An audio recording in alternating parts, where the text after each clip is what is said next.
Attention microgreen growers. Are you tired of juggling multiple seed suppliers or struggling to find the quantities you need? Modern Grower has the solution you've been waiting for. We understand that when you're operating at scale, every dollar counts. That's why we offer special bulk purchase discounts for high volume buyers. Whether you're growing 100 or 1,000 trays a week, we've got you covered with discounted pricing. But here's where we really shine: our commitment to meeting your unique needs. Think you might be overpaying with another vendor? No problem. Reach out and we can run a quote to see if you are and if we can reduce your seed costs on some or all of your seed varieties. Remember, all of our seeds come with a Modern Grower guarantee: 100% organic and GMO free, rigorously pathogen tested for your safety and your customers' safety, industry-leading germination rates, competitive pricing, especially for bulk orders, and advanced technical support to ensure your large-scale operation runs smoothly. If you ever have germination, production, or any other issues with our seeds or somebody else's, feel free to give us a call and we're happy to help troubleshoot. That's right, we'll even help you troubleshoot issues you're having with someone else's seeds. That's how dedicated we are to ensuring your success. Ready to streamline your seed purchasing and potentially save big money?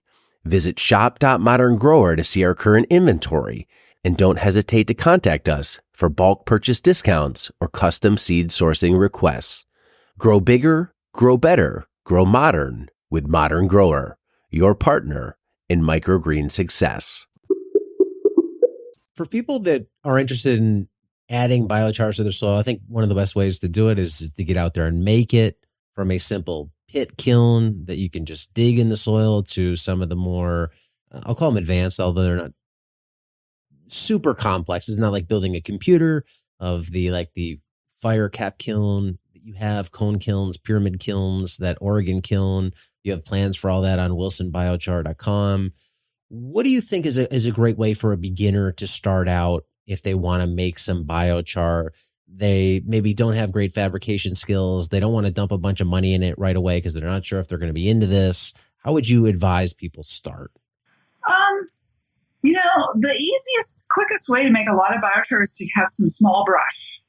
So, whatever's growing around that's a problem for you, that's just small brush, that most of the stems are about the size, no thicker than your pinky, maybe basically finger-sized stuff and smaller. And you could take, if you have some old roofing steel, just lay it out on the ground and make a surface, a metal surface. Pile your brush on that and kind of compress it. Can't be too loose. So compress it down as much as you can. Light it on top. Let it burn down until it's at that glowing coal stage and it's just starting to ash. And then put it out with water. It goes quick because it's small. And when you put it on that metal platform, underneath it, that reflects the heat back. So it's much more efficient. And then it goes out easily, and then it's sitting on these metal sheets, and you can scoop it up easily. It's already a pretty small particle size, so you don't really have to do much to crush it up, although you can crush it further if you want. That's the easiest way I found to make a lot of biochar quickly with very little trouble. And if you don't have metal sheets, just do it on the ground, But basically just a toplet burn pile. If you want to do a shallow pit, it doesn't need to be a big pit. Just even a little shallow pit will help. But the key thing is the feedstock, small brush.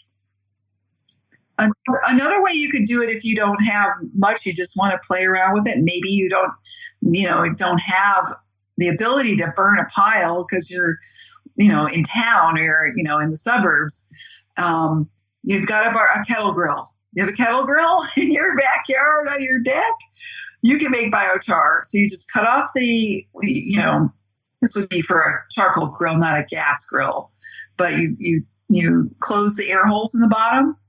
You get some little wood chunks, little sticks, make a little kind of open rick, light it on top, let it burn down, If you want, you got time to, quickly cook a hot dog or a shish kebab or something while it's in the charcoal stage. And then you can either put it out with water or you can dump it in a metal can with a lid and snuff it that way. So you can make a small amounts of biochar like that. You can make it every time you cook. You don't have to buy charcoal. You can just make it and use it and then save some of it for the soil.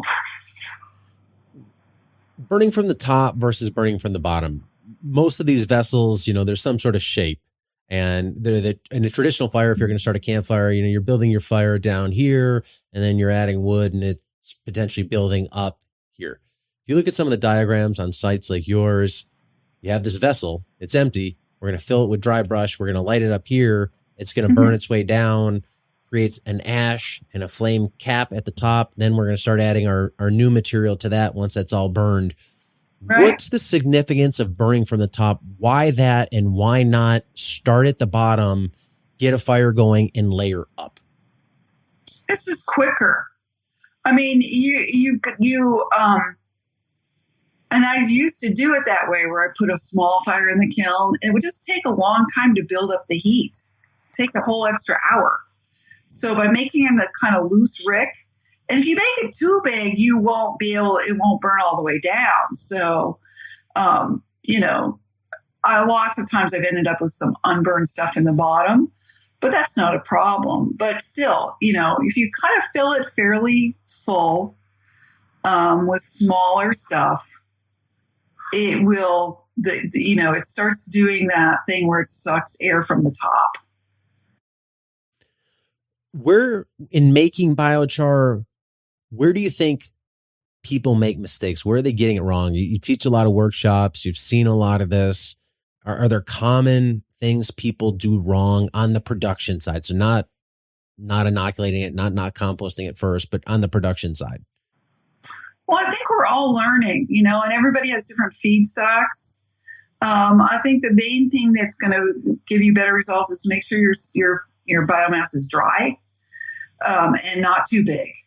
So, I see people trying to push a big log into a kiln, and it's, it doesn't sustain a big wet log won't sustain the flame. If it burns at all, it'll smolder. From a fuel standpoint, fuel reduction standpoint, where we're just we're out in the forest and we've got, yard, just piles and piles of brush that we just have to treat and deal with.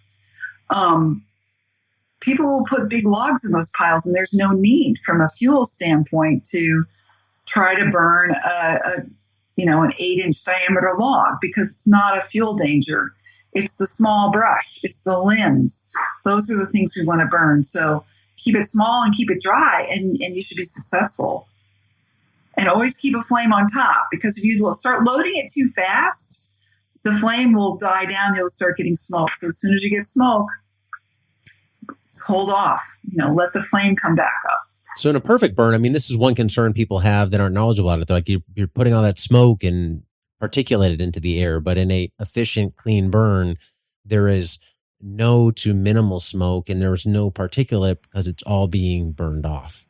So yes, in a perfect burn, you would always keep a strong flame on top. You would have a windscreen, which I've found makes a big difference. I have a new kiln design I'm calling the Deluxe Ring of Fire. We just started producing those this spring, and we tested them out with, we had a bunch of high school kids who were home from school with nothing to do. So we went around and in our neighborhood, and we just charred all the neighbors' burn piles. And so it was a great service for them.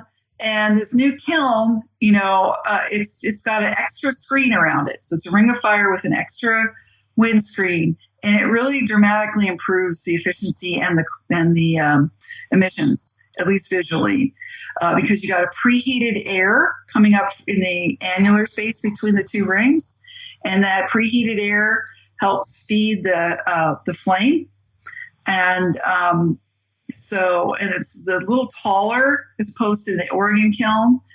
And so the fire kind of stays down in the hole, and and so the smoke really burns a lot better. And I'm really liking the way this kiln is working. Hello, growers. If you enjoy podcasts like this one, tune into my podcast In Search of Soil on YouTube for a deep dive into the mysteries beneath our feet. Join me as I explore topics such as mycorrhizal fungi, mushrooms, compost, biochar, and more. It's a soil nerd's dream. We're going deep. We're talking to scientists about all things soil related. Whether you're a seasoned farmer or a gardener just starting out, our podcast has something for everyone. Listen in and grow with us. Check out In Search of Soil on YouTube.